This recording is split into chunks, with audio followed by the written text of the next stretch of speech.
Okay, sige. So, let's start. Before that, let's start with a quick prayer. Okay? Let's come before the presence of the Lord. Lord Jesus, we thank you for this alternative setup that we still get to continue learning despite the current healthcare situation, Lord. I pray for 1G and 1B, Lord, every student here and households represented. May you protect us, Lord, from any disease. We rebuke any illness, every pain, every headache, and every symptom, Lord God. We pray for healing and restoration of our bodies, Lord. Help us to listen well to today's discussion, process every information, and give us rest. In the mighty name of Jesus, we pray. Amen. Okay? So, let's start with the first topic for the final term, which is staffing, scheduling, and personal management and employee selection. So, medyo mahaba siya, but basically, it's just the process of recruiting an employee and everything else that happens habang siya ay employed sa isang company. Okay? So, staffing of a company and management habang employed siya sa isang company. Alright? So, moving on. Okay. So, our learning objectives is as follows. So, firstly, at the end of this discussion, each student should be able to explain principles and concepts of staffing in relation to our profession, medical technology. Secondly, we're going to identify important issues and factors that influence creating a schedule, okay? And thirdly, we're going to justify and talk about a total of 8 steps of personal management through, of course, practical examples. So here, we have a quote by Jim Collins. Sabi niya, people are not your most important asset. Sino daw yung pinaka-important asset natin therefore? The right people. Okay, so the right people, which could be people na aligned with your values, okay, people who are dedicated to working with you, those are your most important assets, okay, because some people can be employed with you but not exactly work harmoniously, okay. So topics to be discussed, we have 3 basic concepts, staffing and scheduling, a little bit of an introduction, and then the 8 steps ng personal management process. So, to start, let's have a little bit of a definition sharing ng ating staffing term. So, when we say staffing, you've probably heard of this before. Staffing is a process, so it's ing, right? It's a process, it's a verb, wherein we set the following. Remember your long-term goals and your specific objectives, but this time it's directed for the number of personnel and the type of personnel na kailangan nyong i-hire to meet your requirements as a laboratory, as a clinical lab. So, ilan yung i-hire natin? Ano yung kailangan nating tao? Let's look at our goals, objectives, and we match those. So, second definition niya, basically, we just determine, it's a process of determining the needs as a company and the personnel that we need to hire by doing the following. Number 1, we recruit qualified staff, hindi lang basta-basta, qualified staff. Secondly, we match that staff with the correct job. So, you can't hire a medtech to do utility work. Kumbaga, dapat appropriate yung job niya.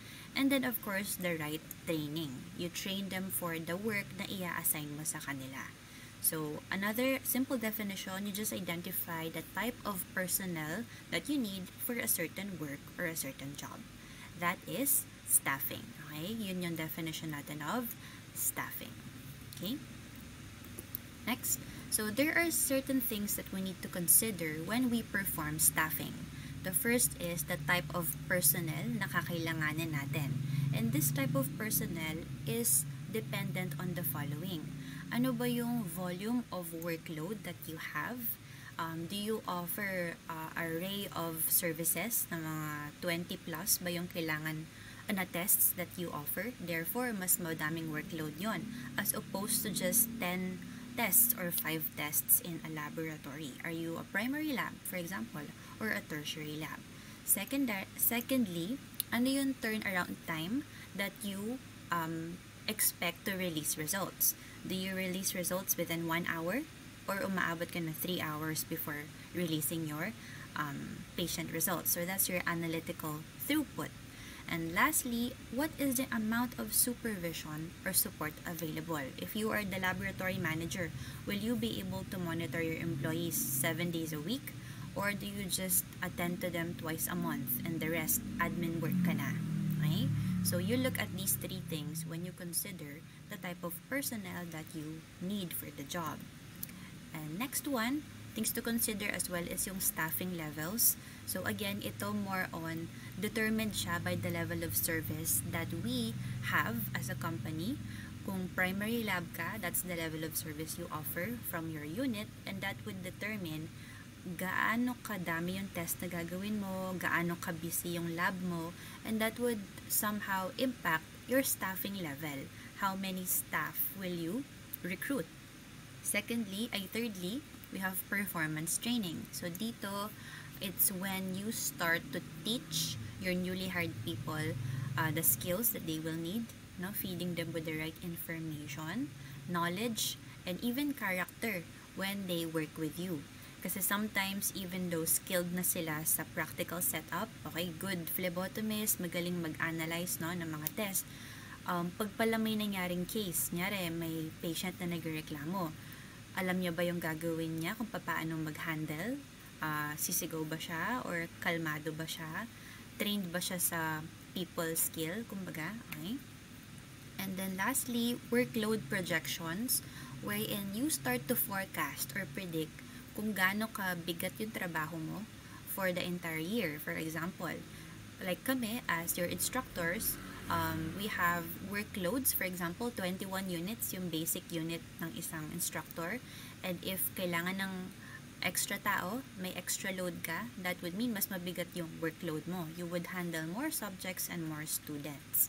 So in this workload projection, this is where we use pala, if you remember the strategic tools, PESEL analysis and your SWOT analysis. So si PESEL analysis and SWOT, we mentioned this already. And because we mentioned it already, I want to see from the comment box, for 1G, now every 1G listening, can you tell me what letter T stands for sa SWOT? Sa SWOT, what is the letter T for 1G? Can you type it in the chat box? Lahat ng 1G, let me see if you are listening and awake. Patingin, okay. All 1G, kindly type your answers now.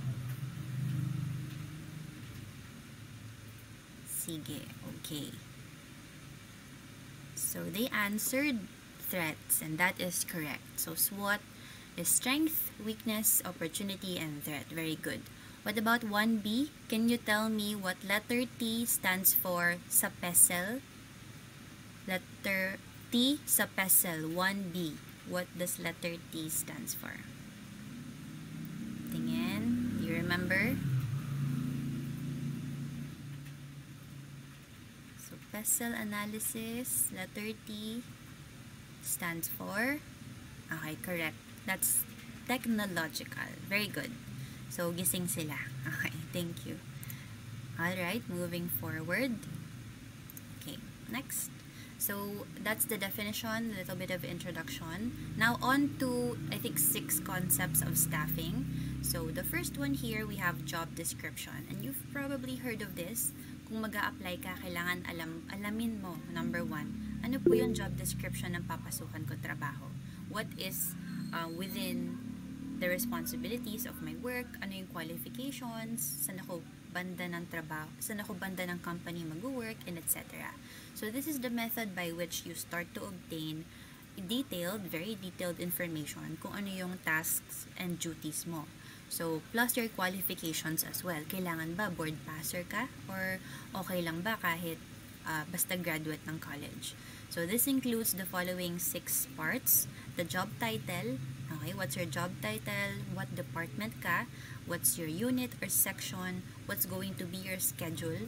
Okay, responsibilities involved in your job and qualifications. Okay, so remember these things when you search for a job one day. Second concept is recruitment. So this concept is basically where you search for prospective employees, naghahanap ka ng mga tao na tingin mo would be fit for the job, the recruitment stage. And then we also have the concept of induction. Induction, I think you've heard of this, pag-induction of officers, right? It's a formal program, formal procedure wherein natanggap na siya, okay? Natanggap na sila for the job, for the position, and kailangan nila either ng paperwork or formalization to be presented to the company that they are now part of the group. Okay? This follows signing of the contract. Once nag-sign ka na ng contract mo, for induction ka na as an employee. Okay? So, fourth would be the orientation proper. Dito, ipapakilala na sa'yo yung company, what's the mission, vision, this is our belief, this is our goal as an organization. This is where you inform all the new employees about it. Plus, kung ano yung lugar mo in your company. You should know that during the orientation stage. And during the instruction naman, ito yung performance training, kumbaga, all your skills, the needed knowledge na kailangan mo ma-absorb, no? Abilities, and even attitudes. Sabi ko nga, the character that is required of you as part ng company. And then the scheduling part, ito will be matching all the people that are presently hired or presently within the company, ma-match siya dun sa workload that is given. Okay, for example, we have 10 RMTs. Workload natin as a secondary lab, kailangan nating i-designate, or ikaw, Monday, dito ka sa hematology. Workload mo, ikaw, dito ka sa clinical microscopy. Okay, so, ganun siya. We also have daw certain issues, certain factors na pwedeng mag-impact sa ating schedule making. Okay? So, may mga bagay na kailangan natin consider because they might change the entire schedule decisions that we're doing. Number 1 is availability of staff. Number 2, what is the type of work or volume of work we perform. 3 is the environment, the workplace. And 4th is the schedule itself. Yung nakaset na schedule hours itself. So, let's look into that. So, first, availability of staff. So, dito, we have to consider the following things. Number 1, the skill of each worker. So, ano ba yung expertise ng bawat staff that we have on deck right now? Secondly, what are their paper qualifications? Baka naman meron sa kanila may master's degree. Yung iba, baka meron ng certain trainings or nag-webinar na siya or nag-seminar na siya about HIV testing. Okay? Qualifications. What else? Flexibility in hours to work. So, some employees kasi, there are part-time employees, right? May mga part-time employees tayo, may mga full-time. So, you have to consider when you create schedules, okay, ito hindi siya available ng Monday. Kasi ang schedule niya ng Monday sa kabilang trabaho niya. Okay? So, there's certain flexibility that we have to look into. And lastly, the total number of persons available. Okay? Total number of staff that we have for the laboratory operations. So, secondly, so dito papasok yung sinasabi nating level of service. If you are a primary lab versus a secondary or a tertiary. Meaning, the type, volume of services that you offer. So, kung ano man yung test na yon, consider nyo kung mag-hire ka pa ba ng bagong employee, kung isi-schedule mo ba ngayon or mag-wait ka because there are more tests na pumapasok, no? What else? Technical expertise is needed. Depende sa test that you're offering. Baka mag-open ka baka bibili ka ng bagong machine, molecular machine, and wala ka pang molecularly expert na medtech. Meaning, look into that when you create schedules. Okay? Ano pa? Timing elements that we term as yung parang emergent case is STAT. Okay? So, as RMTs, when it was my time, we termed STAT, we called STAT kapag medyo emergent yung case. So, STAT stands for Short Turnaround Time. Kunwari, emergency room, merong nagsusukang patient, plus bleeding, plus diarrhea, plus may fever. So, pinapa-stat yung CBC niya, for example. So, if your CBC is normally released after 1 hour, you have to release it before that mark. Kung kaya mo, 30 minutes. Okay? So, bilisan natin yung turnaround time. So, actually, sabi dito, these are tests that need to be released after 1 hour. Depende. Because some tests naman, normal is 3 hours. So, if kaya mo siyang i-release ng 1 hour, good. Pero if, let's say nga, CBC, shorten mo yung time. Kasi nga, short turnaround time tayo. Okay? Third is the workplace. So, dito, we're talking about the following things. Okay, we have instrumentation, methodology, organization, and the facilities layout. So, sa instrumentation, it's basically the machinery that you have, all the equipment na meron kayo. Syempre, it's found in your environment, sa workplace. So, consider sino yung mga masasabi mo na expert na or mapagkakatiwalaan mo ng mag-handle ng machine na to. Baka pwedeng siya yung ibigay mo na, baka siya yung slot na ibigay mo dun sa schedule for that particular section. Methodology naman could be relating to problem-solving skills if something happens during the procedure, like nag-error, nag-flag siyang color red na ganyan, hindi nag-run, hindi nag-aspirate ng sample, anong gagawin mo? So, you would have to also look into the capabilities of your medtech, okay? When you create their schedule for the month, dapat merong isa ng senior, baka senior medtech na, for that particular section. Organization, or basically organizing, the organizing part, is when you consider how many workers are needed based on the facility size or services offered. Parang yung kanina lang din. And one thing that you guys have to consider right now, habang ginagawa nyo yung terminal requirement nyo, no, is the facility layout, right? You're creating floor plans, designs. So, when you do that, gagawa rin kayo ng organizational chart. So, kailangan meron pong coordination yung gagawin nyo na chart. Okay, if this is, for example, yan yung chart mo, kunwari lang, if this is your chart, you have to make sure that this is also incorporated into the layout na gagawin mo. If you have a very big lab, nyari yun yung layout, no? Kunwari lang. If this is your big layout ng lab, reflected ba yon sa how many workers you have in your organizational chart? Okay, so things to consider. And lastly is the work schedule. So, ang ating work schedule, normally, traditional way, we have two. Okay, ayan. Si una, si 40-hour work week, and then si 880-hour work cycle. So, ito yung common sa atin sa Pilipinas, like kami as your instructors. There are Philippine wage and hour laws that govern this. So, in other companies, they would require the boss, the employers, to pay overtime if their regular employees would go beyond the 40 hours in 7 days. Okay? 7 days. So, kung 7 days ka nagtrabaho, or baka 5 out of 7 days, 40 hours, 8 to 5, for example, yun yung basic mo na trabaho. Now, if mag-overtime ka, let's say uuwi ka ng 7 p.m., if uuwi ka ng 10 p.m., dapat magbayad sa yung company ng overtime pay. Ay, unfortunately, parang hindi ko pa yun na-experience sa AUF. Siguro dahil iba yung job description ng teachers, no? So, that is that. Okay, may nag-sad face. Okay. Now, on to the 880-hour work cycle naman. Dito, it's different, wherein instead of 7 days, okay, dito kasi 7 days.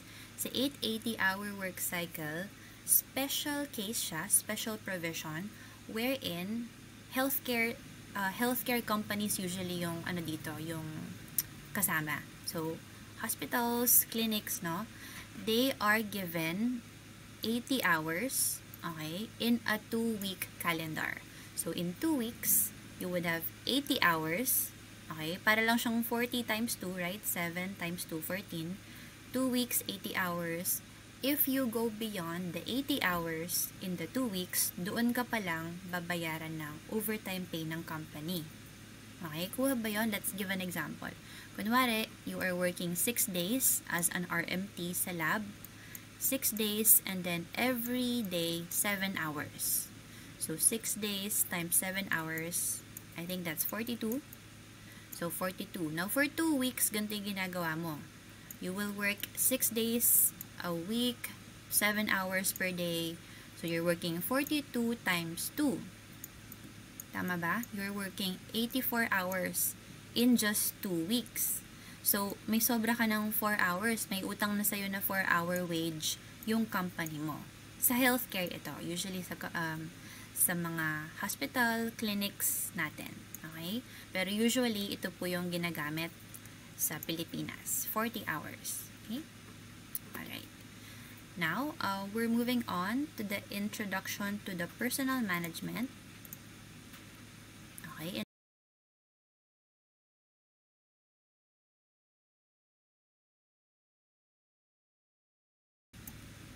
Alright. Okay. Ayan. So, let's define some more terms when it comes to personal management. So, let's differentiate, okay, human resources from personal management. So, si human resources, they are a group of people, you might say. People are basically a group of people.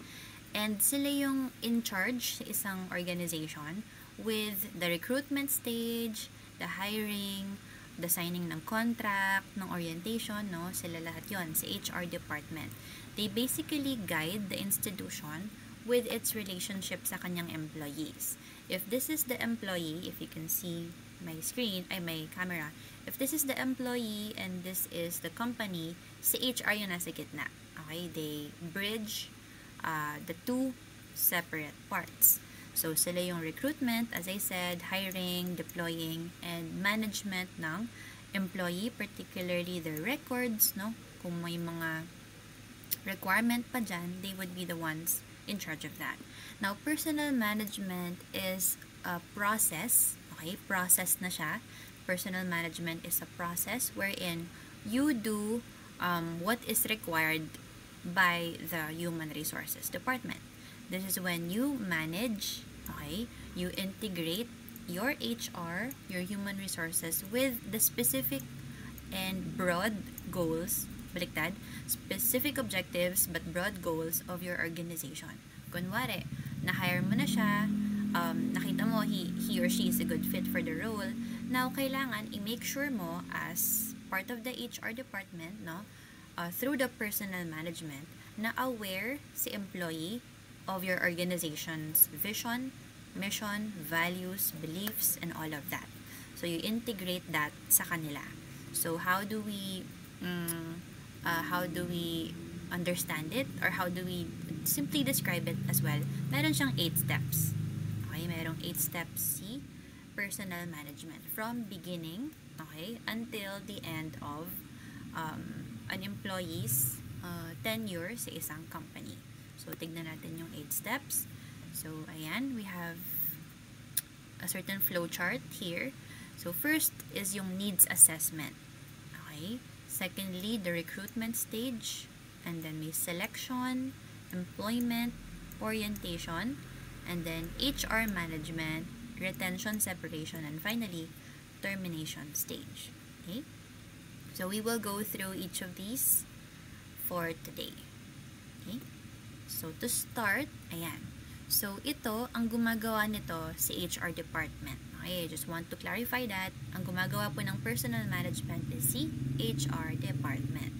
So, this is the phase wherein you assess muna bakit natin kailangan ng bagong employee. Bakit tayo mag-hire?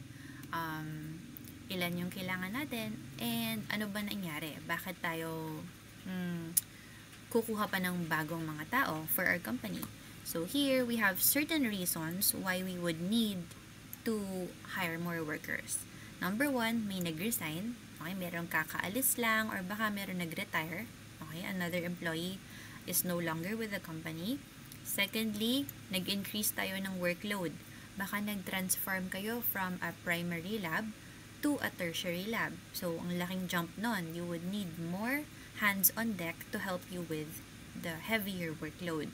And third, there is a change in work, okay, meron kayong medyo pinalitan sa work, that requires a new set of skills or a new set of training. Like what I said earlier, baka gusto mong bumili ng machine na for molecular use, no, molecular diagnostics, wala ka pang molecular biologist. So you need one more person na specialized for that. So example here, as I said, expansion or addition of services. So that's step 1. What about step 2? For step 2 is recruitment. So si recruitment is yung search nga of prospective employees. You locate them, and hindi lang sila locate, you actually try to bring them to your company. You attract qualified job applicants. And there are certain sources pala when you do this, hindi lang siya one way.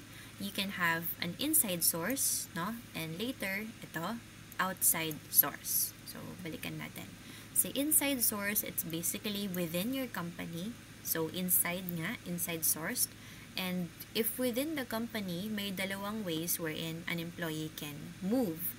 Pwedeng lateral, no? Lateral or horizontal move, or pa-vertical. Okay? When we talk about a lateral move, parang nilipat mo lang siya ng kabilang bakod, no? This is when the movement of employees is basically with adaptation lang ng new skill, or baka nadagdagan yung knowledge niya, nalipat siya ng kabilang department. Kunwari, in our company, in AUF, meron tayong mga dating instructor na under medtech department, okay? Pero ngayon, nasa pharmacy department na sila because either they were absorbed by the pharmacy department or mas kailangan yung skill nila for that section. So, vertical move naman is when you obtain a promotion that would bring you to a higher level. So, remember, if this is your little pyramid, yan, kung mukha siyang pyramid, kung galing ka dito, regular employee ka lang, ngayon, nandito ka na sa first level of management. First line manager ka na, for example. Or one day, if galing ka ng middle management, na-promote ka na to a top manager. So, obtaining a higher level is a vertical move, no, of recruitment. Okay? If you have questions, kindly type them lang, no? I will attend to them later. Second way of recruiting is outside naman. So, ito, external sources na tayo. And ang kinaganda raw na externally sourced recruitment is you acquire a new set of skills. So, never before seen ng company nyo, meron palang may ganitong capability. Let's say, nakuha mo pa siya sa ibang bansa or something, no? Another advantage is a need for improvement in performance. Since bagong perspective siya, bagong bosses, no, baka meron siyang ma-input for improvement sa company nyo because meron siyang new way to see your company or your workplace. But it also has disadvantages daw, wherein it can be expensive, medyo mahal mag-recruit from the outside, the resources na ilalabas mo, time-consuming as well, medyo matagal mag-recruit ng good and qualified employees, and kahit na matagal ka naghanap, no, baka mag-fail ka din ng search, baka wala kang makita na akma for your company. High failure rate, but also expensive, time-consuming. So, it depends on anong goal ng company ninyo. So, we also have here ways, approaches wherein you can recruit your employees. Pwedeng through advertisements. See advertisements or advertising, it's usually, naman siya, person to person, referral based, or recommendation. Kunwari, ay meron ako re-refer sa'yo, nabalitaan ko, magaling daw to, i-hire natin siya. So, mga ganon tipo. We also have sign-up bonuses that give sort of, para siyang panghatak, panghila. O kapag po nag-apply kayo sa amin, meron kayong 1 month sweldo in advance. Ganon. So, additional bonuses just so you can get more people to come to your company. We also have through employment agencies. Si employment agencies, mas common siya kapag applying sa ibang bansa. So, if you want to be an RM or a medtech practicing, let's say, in the US, after you graduate, a lot of people go to employment agencies. Okay? Or kung may kamag-anak kayo doon, so through agencies yon. Okay, other approaches, ito baka na-try nyo na during your senior high or high school. Some have job fairs, no, through universities para mapakilala yung company nila, tapos para mahikayat silang mag-apply in that company one day. Meron din namang regular unsolicited applications, baka gusto lang nilang mag-apply with a physical resume, no, chance walk-in in the company, or through professional organizations. So once you are RMTs, you will automatically be a member of PAMET, pero meron po itong bayad, okay? That's the Philippine Association of Medical Technologists. And kami, working in the academic field, meron ding required membership to PASMET, which is for schools, no? Schools of Medical Technology. So those are recruitment methods or approaches. So third step na tayo. And the third step is the selection step. So nakapag-assess ka na, okay, kailangan talaga natin mag-hire. Nag-recruit ka na, okay, meron ako na-recruit 100 prospective RMTs. Now, mamimili ka ngayon, sino sa 100 na yon yung i-hire mo? Yung kailangan mo lang pala piliin is 20, but you recruited 100. So we have a few activities that we do para masala sila. The first is reference checks. So si reference check, basically titingnan mo yung background profile ng iyong employee. Graduate ba talaga siya sa AUF? Pumasa ba talaga siya ng boards? And etc. Second way of checking that, second way of doing this is looking at the reference persons.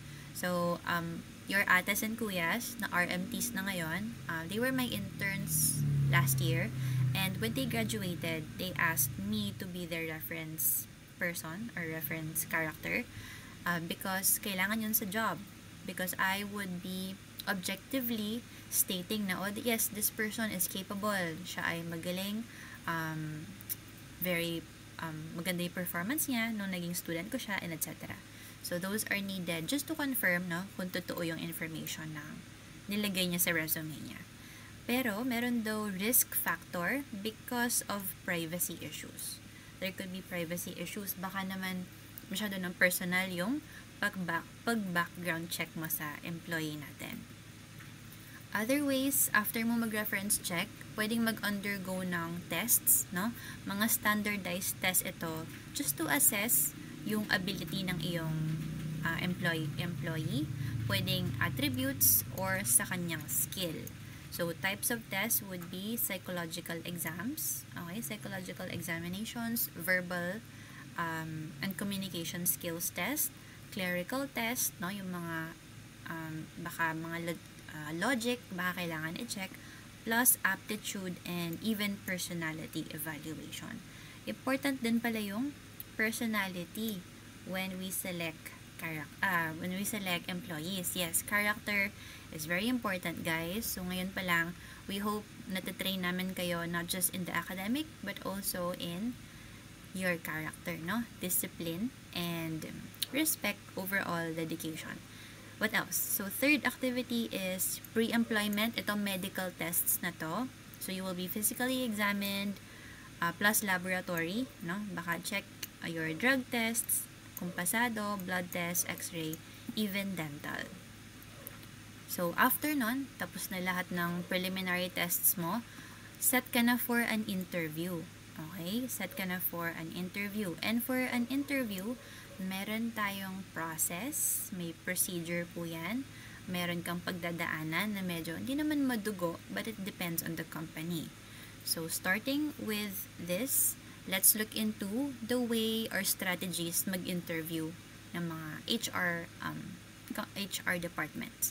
So, meron tayong tinatawag na structured or naka-pattern na interview. In this case, meron silang sinusundan na parang program, I guess, or predetermined format, prepared list ng tanong. Like, how do you see yourself in 10 years? What are your hobbies? What are your strengths and weaknesses? Yung mga ganon. Common list of questions. So, standardized na yon na hindi sila magdi-deviate from that. Ang kinaganda niya, you can easily compare applicants. So, you can say, si applicant A, maganda yung sagot niya sa strengths and weaknesses. Si applicant B, medyo kinabahan ata. So, you can compare that easily. Pero ang disadvantage niya daw is walang free flow information. Kasi nga naka-fix. Meron ka lang 5 tanong, that's it, and then tapos na. Walang natural conversation. Okay? Second way of interviewing, we have unstructured interviews. Okay? Si unstructured interviews, ang kinaganda niya, para siyang opposite nung kanina. It has a broad agenda, ang daming pwedeng pag-usapan. There is freedom for both to discuss an issue or a situation, no? And meron ding, binibigyan mo ng chance para mag-respond yung empleyado mo or yung prospective empleyado natin. So, meron siyang continuity, maganda yung flow, pero ang challenge naman dito sa interviewer, kailangan meron siyang great skill. So, great skill meaning, kahit na tuloy-tuloy yung conversation, baka naman bandang huli yung conversation na pag-usapan nyo na lang yung hobbies nyo. Tuloy-tuloy, ay, naglalaro ka din ng video games? Ay, ako din. Anong favorite mo? Anong hero mo? Or ganon. I don't play, so I don't know. So, important as an interviewer, meron kang great way to maneuver the conversation para ma-make sure mo na you still get the desired information. Natanong mo pa rin sa kanya yung skills niya, background niya sa experience niya sa jobs, not just on the ones na free-flowing conversation. Okay? So, ito, we also have a last strategy here na ito hindi ko pa siya na-experience before. Depende siguro sa trabaho natin. Meron daw tinatawag na stress interview. It's designed for a very specific purpose. Okay? And ginagamit siya whenever the job requires it. Kunwari, yung trabaho mo, you will be exposed to a highly dangerous or very intimidating situation. So, you need to identify through the stress interview, does this person possess the traits, the characteristics that will be needed kung medyo life or death na yung situation? Siguro, appropriate to the military, no? Or to the police department na fire department na kailangan nila ng ganong alertness or firmness ng sagot or ng critical thinking. Okay? So, those are the 3 interview strategies that we have. Okay? So, okay, moving on. Alright, next. Alright, so alam na natin paano yung style ng pag-interview ng mga mag-recruit one day to you guys. And then, let's just go over the entire process. Paano ba yung expect mo mangyari? So, una, when you are scheduled for an interview, kailangan mo nang i-review ng konti yung information na pinasa mo sa kanila and basic information about the job.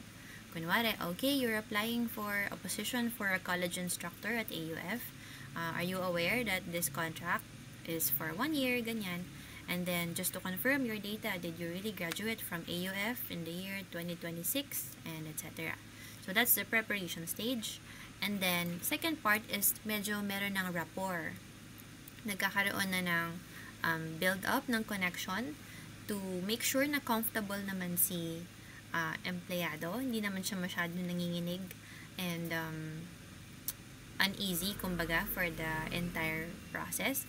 So, dito, kailangan medyo marunong si interviewer mag-set ng calm or, I guess, comfortable setup. Okay? Baka mag-joke muna siya or pasayahin niya lang yung,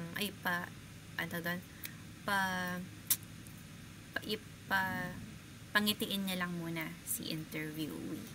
So, that's that. And then, after establishing rapport, pwede nang mag-Q&A. Si Q&A part, conversation proper, na back and forth na sila nagsasagot or nagtatanong about either each other or about the particular job na kailangan nilang gawin.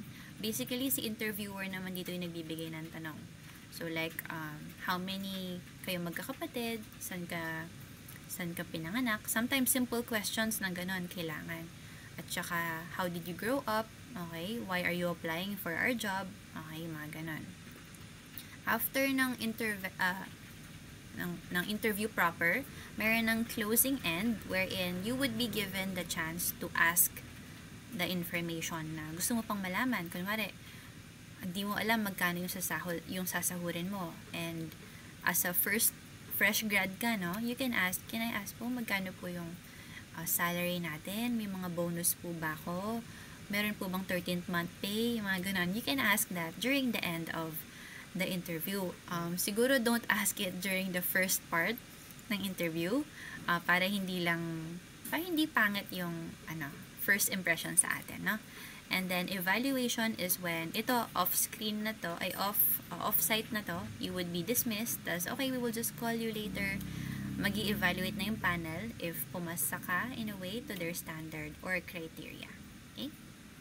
So 5 parts ng interview process is preparation, establishing rapport, information exchange, yung information proper, conversation or questioning and information exchange, interview proper, ayun, and then closing, follow-up, and then evaluation. Okay?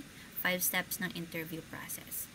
And then I think last part na ba to ng selection stage, meron tayong iba't ibang klase daw ng interview questions. It's quite interesting to learn about para at least ma-prepare nyo na mentally yung sarili nyo one day, mga 4 years later, no, pag mag-a-apply na kayo ng job.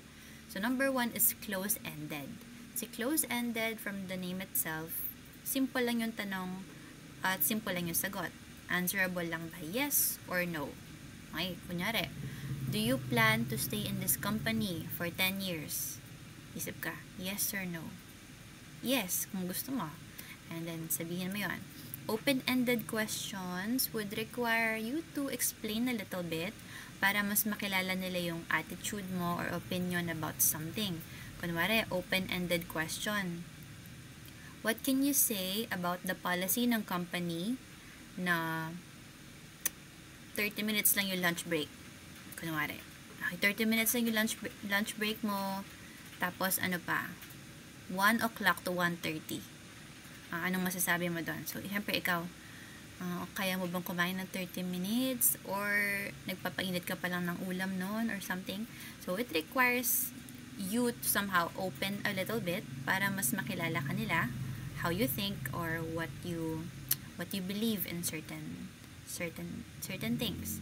Hypothetical question naman is when they give you an imaginary situation and then you have to somehow explain kung paano ka mag-react kung sakaling mangyari yon.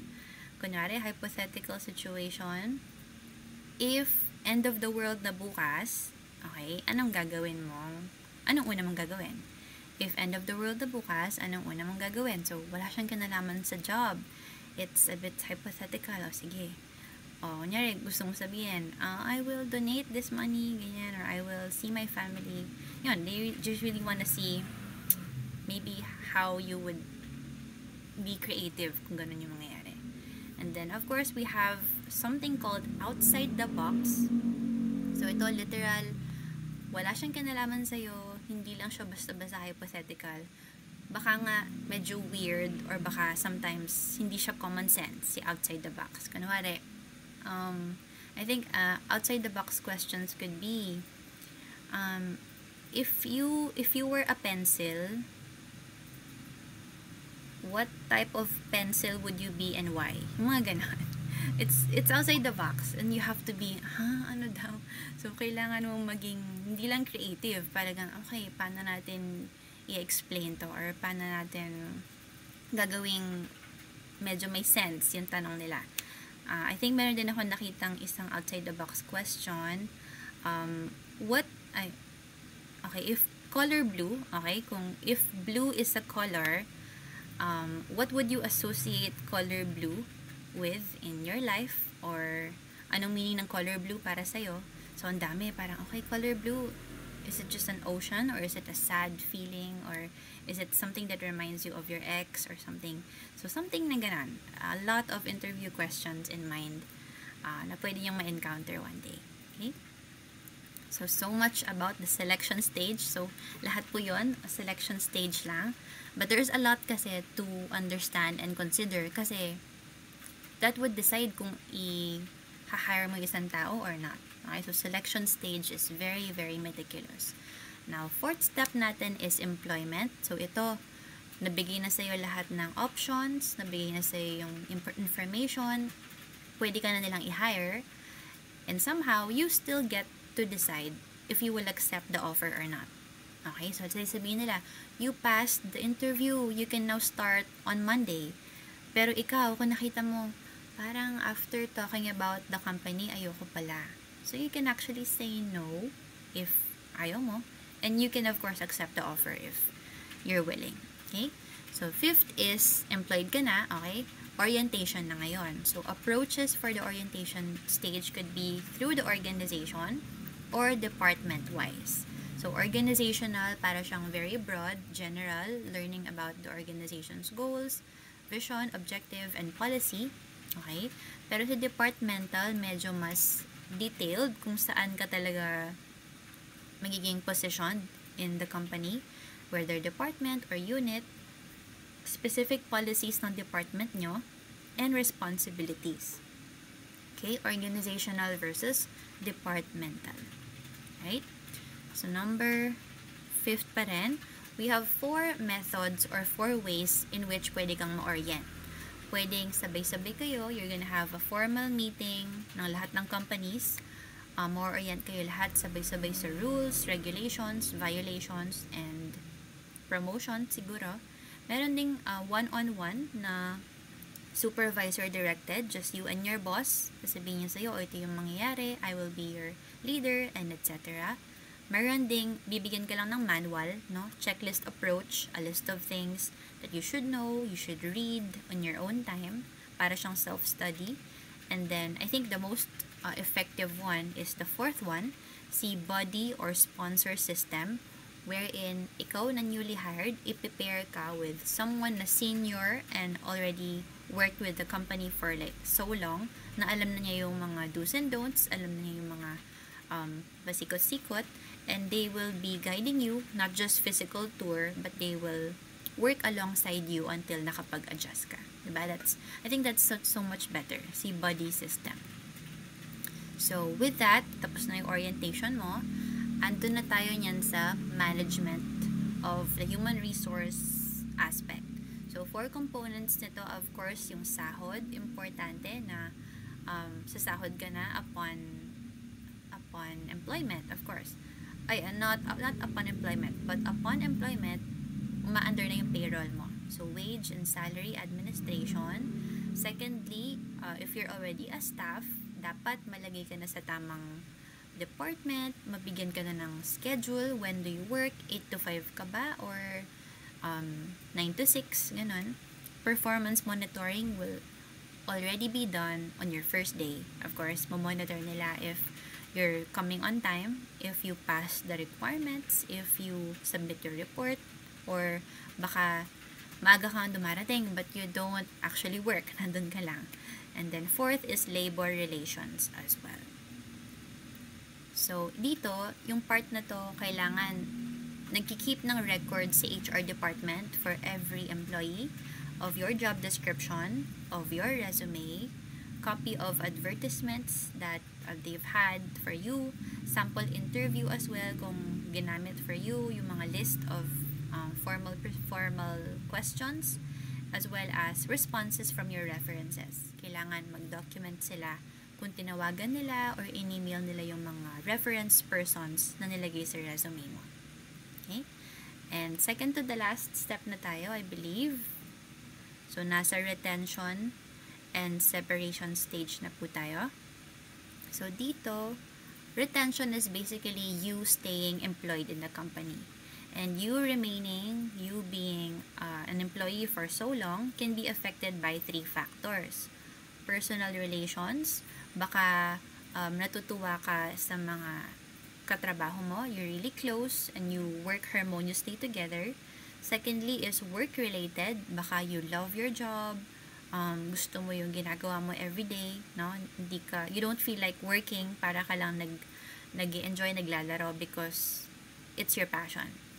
Third thing, a factor is yung professional development. So, ito important here. Lahat naman ng human beings, we seek certain growth.